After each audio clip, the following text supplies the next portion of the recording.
Shalom Bapak Ibu Saudara yang dikasihi oleh Tuhan. Puji Tuhan, hari ini kita berjumpa kembali di hari kedua bulan Oktober dalam Renungan Keluarga Kristen. Mari kita bersama menaikkan doa kita, syukur dan pujian kita kepada Tuhan Yesus, Allah yang hidup, Allah penyelamat kita. Mari kita berdoa. Bapa kami yang di sorga, terima kasih untuk kebaikan Tuhan, terima kasih untuk pertolongan Tuhan. Hari ini kami bersyukur kepadamu. Hari ini berterima kasih padamu, kami memuji Tuhan, kami bawa seluruh ucapan syukur kami sebab pertolonganmu, sebab penyertaanmu, sebab kekuatanmu selalu Engkau nyatakan bagi kami. Kau membawa kembali kepada kami menikmati hari baru di dalam kasih setiamu. Tuhan Yesus, kami kagum akan cintamu yang tidak pernah berubah bagi setiap kami. Engkau selalu ada bagi kami. Terima kasih Tuhan, urapilah hamba-Mu ini bersama Bapak Ibu dan saudara-saudara, kami akan merenungkan firman. Berkatilah kami ya Tuhan, tuntunlah jalan hidup kami, pimpinlah kami di dalam nama Tuhan Yesus Kristus Allah kami yang hidup. Kami berdoa, amin. Bapak Ibu Saudara yang dikasihi oleh Tuhan, hari ini kita akan melanjutkan perikop perenungan kita untuk hidup menikmati keberuntungan dan keberhasilan. Rahasia menjadi beruntung dan berhasil itu apa? Jika yang pertama adalah kita harus memiliki mental kehidupan yang kuat dan gagah berani. Berani, tidak gampang menyerah. Kita harus menjadi pribadi yang kuat, tidak gampang lembek, tidak gampang hancur. Maka yang kedua yang harus kita lakukan adalah bersikap hati-hati. Bersikap hati-hati, dalam bagian ini kita perhatikan di dalam ayatnya yang ke-7 dan ke-8 dari Yosua pasal 1. Hanya kuatkan dan teguhkanlah hatimu dengan sungguh-sungguh. Bertindaklah hati-hati sesuai dengan seluruh hukum yang telah diperintahkan kepadamu oleh hamba-Ku Musa.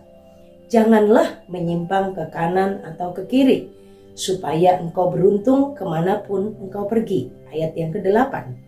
Janganlah engkau lupa memperkatakan kitab Taurat ini, tetapi renungkanlah itu siang dan malam, supaya engkau bertindak hati-hati sesuai dengan segala yang tertulis di dalamnya. Sebab dengan demikian perjalananmu akan berhasil dan engkau akan beruntung. Bapak Ibu Saudara yang dikasihi oleh Tuhan, kecerdasan, kemampuan manajemen hidup itu perlu dalam keberhasilan seseorang untuk berusaha, untuk menjalani hari-harinya.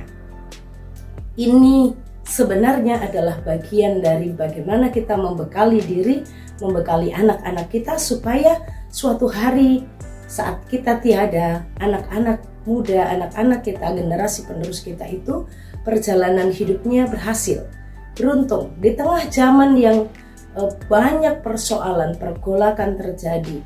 Bagaimana kita hidup menjadi beruntung dan berhasil di tengah situasi ekonomi yang kita nggak bisa lagi katakan ya Bapak Ibu Saudara, tapi Tuhan mau katakan bagaimana anak-anak Tuhan, bagaimana seperti Yosua di tengah situasi yang waktu itu masih di padang gurun, tidak tahu yang ada di depan, hanya yang dia pegang adalah Tuhan akan membawa mereka memasuki tanah perjanjian.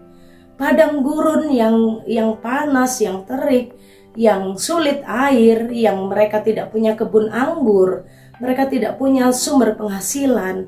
Tetapi padang gurun itu tempat di mana Tuhan menuntun mereka. Tapi ingat, padang gurun itu bukan tujuan akhir.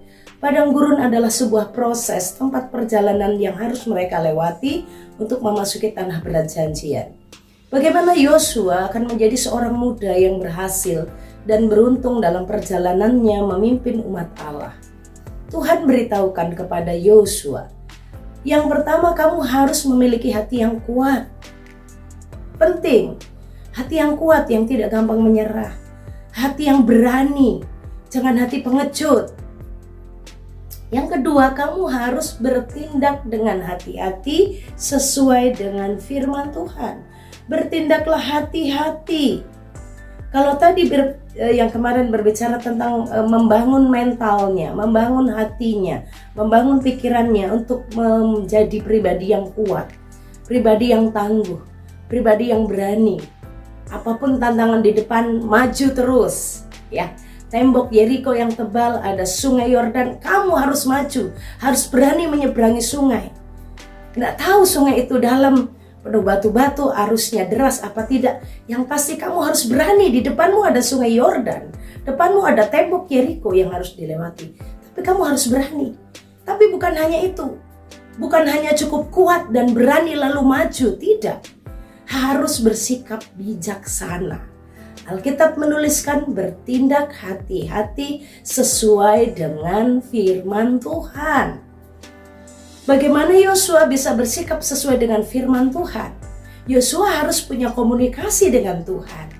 Yosua harus punya kehidupan duduk diam, mendengarkan sabda-sabda Tuhan, tuntunan-tuntunan Tuhan, apa yang boleh dilakukan dan apa yang tidak boleh dilakukan. Yosua harus mengerti apa yang Tuhan katakan dalam komunikasi mereka, dalam relasi mereka. Kalau tidak punya relasi, bagaimana berkomunikasi? Yosua bisa bertindak hati-hati sesuai dengan firman Tuhan karena Yosua membangun relasi, memiliki relasi yang intim dengan Tuhan. Dan relasinya yang intim dengan Tuhan membuat Yosua bisa berkomunikasi baik dengan Tuhan, bisa mendengarkan dengan sungguh-sungguh. Demikian juga kita, Bapak Ibu Saudara yang dikasihi oleh Tuhan. Orang akan beruntung dan berhasil kalau yang pertama kuat dan berani. Tapi kuat dan berani saja tidak cukup. Itu saja tidak hanya membuat orang beruntung dan berhasil. Yang kedua yang harus dilakukan adalah harus bertindak hati-hati. Bukan bertindak terburu-buru, bukan bertindak melihat sekejap mata sekelebat, oh ini kayaknya baik, ayo hajar, ambil, lakukan, gitu. Tidak. Harus berelasi dulu dengan Tuhan. Harus berkomunikasi dengan Tuhan. Tuhan, apakah ini boleh? Bagaimana cara kami menyeberangi sungai Yordan? Oh ya, kamu pilih 12 pemimpin, kamu harus membawa tabut Tuhan itu, harus diangkat tinggi-tinggi. Nanti waktu pemimpin-pemimpin dari 12 suku itu nginjain kakinya ke sungai Yordan, airnya akan terbuka dan kamu akan berjalan di tanah kering. Tuhan tuntun orang yang datang dan mau mendengarkan petunjuk Tuhan. Ini yang membuat Yosua akhirnya kan mereka tidak berenang, menyeberangnya tidak melewati arus yang deras. Tuhan bukakan itu. Dari mana Yosua tahu? Karena Yosua membangun komunikasi dengan Tuhan. Yosua mendengarkan firman Tuhan, maka dia bertindak hati-hati. Step berikutnya gimana Tuhan? Ini tembok Yeriko tinggi, udah kamu sekarang kelilingi tembok Yeriko itu dengan meniup alat musik. Diam saja, hanya meniup alat musik. Nanti hari ke-7 baru kamu meniup dengan kamu bersorak. Ada tuntunan-tuntunan Tuhan, dan itu hanya didapatkan oleh orang yang mau mendengarkan firman Tuhan.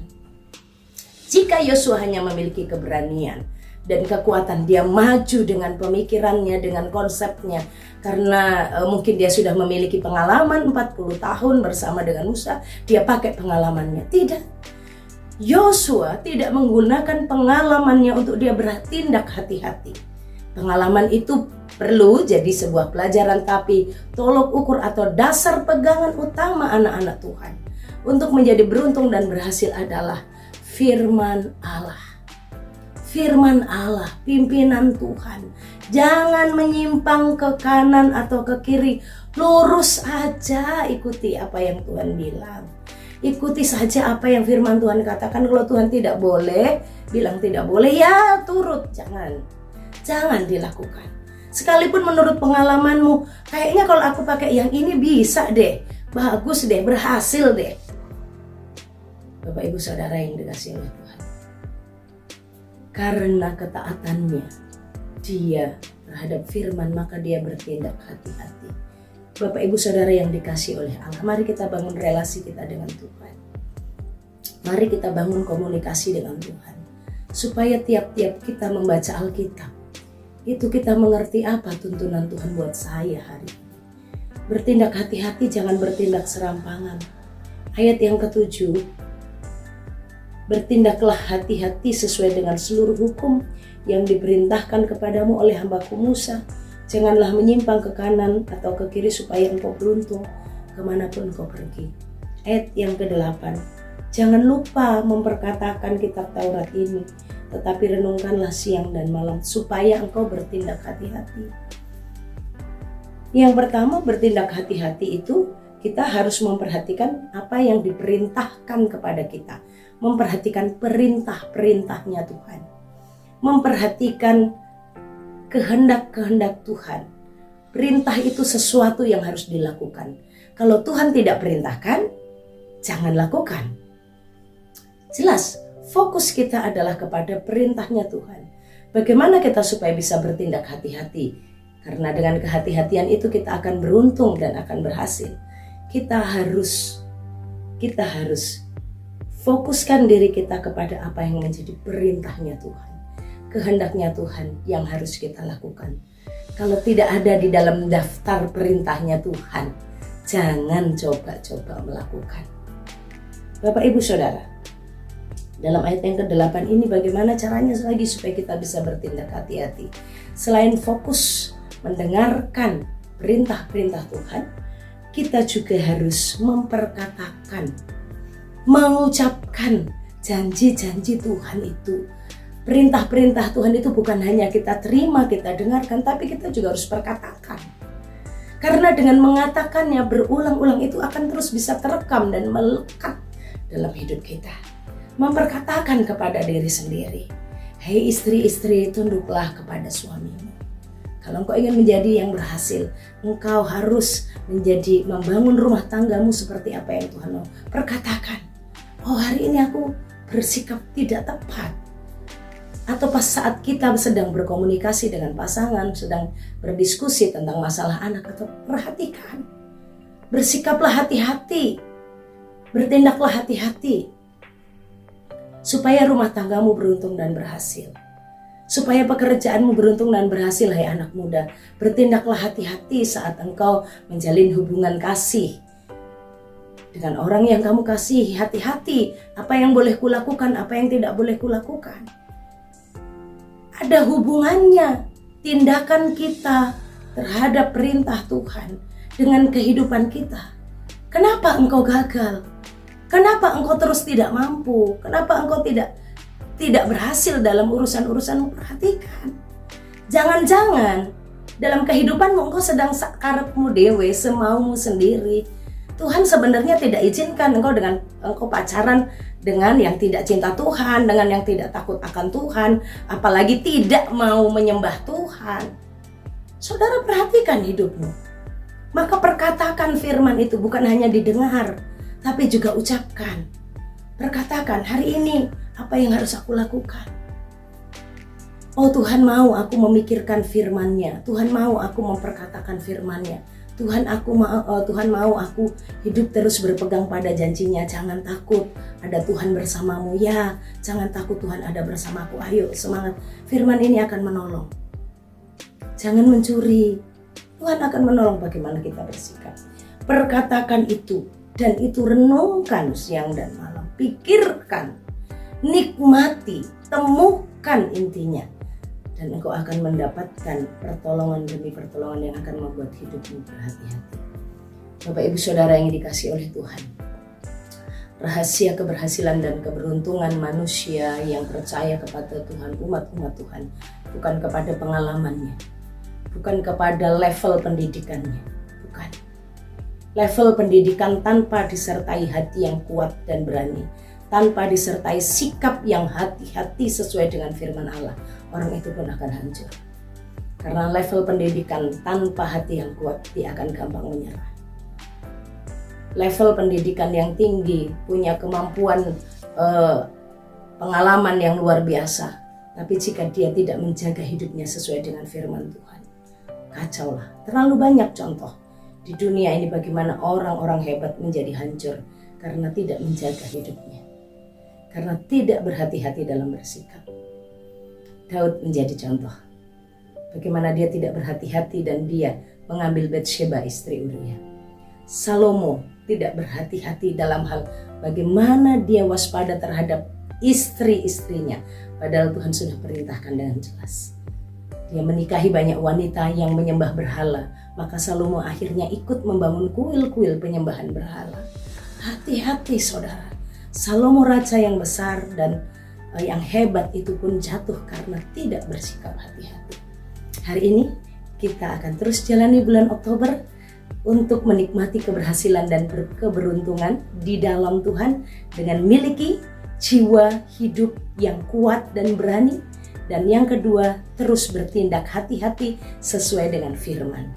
Teruslah menikmati firman-Nya dan merenungkan, karena itu akan menolong kita untuk bersikap beruntung dan berhasil dalam pertolongan Tuhan. Mari kita berdoa.